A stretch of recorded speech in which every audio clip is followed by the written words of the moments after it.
Nananawagan na rin ang mga business group sa Senado na ayusin ang gusot sa liderato nito. Anila, apektado na pati ang mga negosyo at ekonomiya ng bansa. Nakatutok si Dano Tingkungko.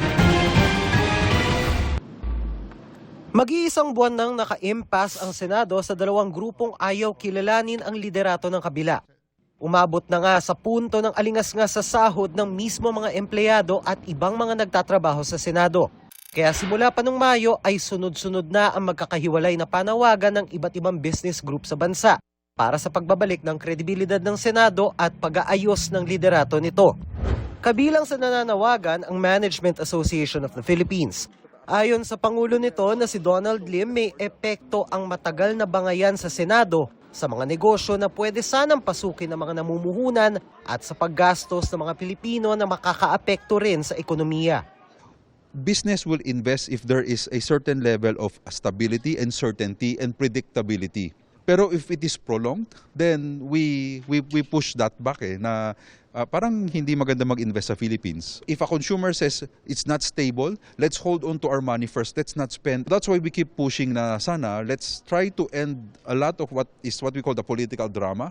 Nataon pang chairman ang Pilipinas ng Association of Southeast Asian Nations o ASEAN ngayong taon.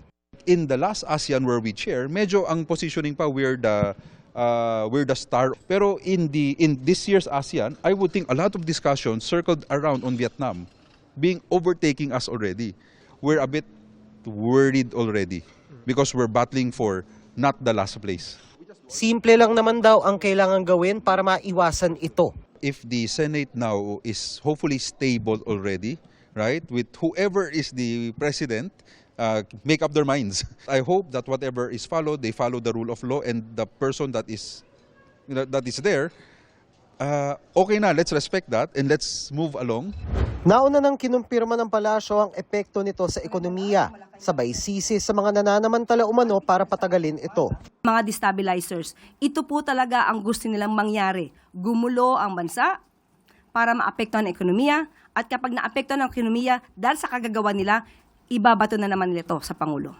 Sinisika pa naming hingan ng pahayag ang mga nagpakilalang lider ng Senado kaugnay nito. Dano Tingkungko, Nakatutok, 24 Oras.